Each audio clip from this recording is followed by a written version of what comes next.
किसी समय की बात है, एक राजा ने अपने दरबार में पंडित जी को पूजा पाठ के लिए बुलाया। पूजा के बाद राजा ने पंडित जी से 3 जटिल सवाल पूछे। 1. भगवान कैसे दिखते हैं? 2. भगवान कहां तक देख सकते हैं? 3. भगवान क्या करते हैं? पंडित जी थोड़े सोच में पड़ गए और बोले, महाराज, इन सवालों के उत्तर देने के लिए मुझे थोड़ा समय चाहिए। राजा ने उन्हें 1 महीने का समय दिया।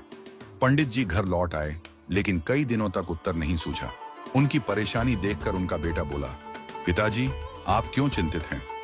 पंडित जी ने उसे राजा के सवालों के बारे में बताया। बेटे ने आत्मविश्वास से कहा, पिताजी, आप चिंता न करें, मैं इन सवालों का उत्तर दूंगा। अगले दिन दोनों राजा के दरबार में पहुंचे। राजा ने पंडित जी से पूछा, पंडित जी, आपने मेरे सवालों के जवाब खोज लिए? पंडित जी ने कहा, महाराज, मेरे बेटे ने इन सवालों के उत्तर देने का जिम्मा लिया है।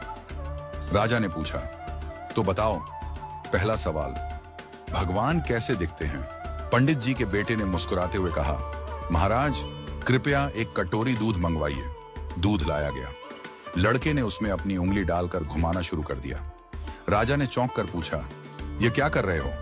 लड़के ने शांत स्वर में कहा, महाराज, क्या आपको इस दूध में मक्खन दिख रहा है? राजा ने सिर हिलाया और कहा, नहीं। लड़के ने उत्तर दिया, मक्खन इस दूध में ही है, लेकिन उसे निकालने के लिए दही जमाकर मथना पड़ता है। ठीक वैसे ही भगवान हर जगह हैं, पर उन्हें देखने के लिए ध्यान, साधना और सेवा का मंथन करना पड़ता है। राजा ने मुस्कुराते हुए कहा, अच्छा उत्तर दिया।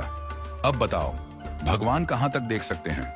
पंडित जी के बेटे ने कहा, महाराज, कृपया एक दिया मंगवाइए और उसे जलाइए। दिया जलाया गया और उसकी रोशनी चारों ओर फैल गई। लड़के ने पूछा, इस दिए की रोशनी कहां तक जा रही है?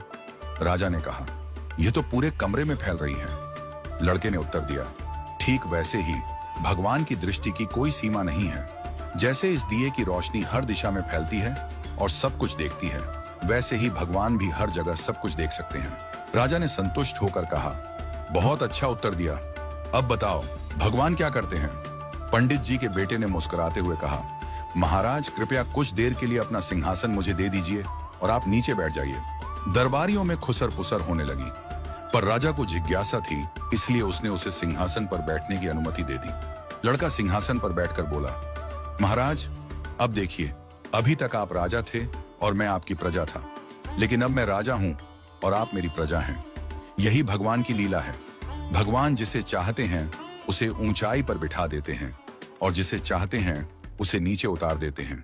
यही उनका काम है। राजा यह सुनकर चकित रह गया। उसने पंडित जी और उनके बेटे की चतुराई की सराहना की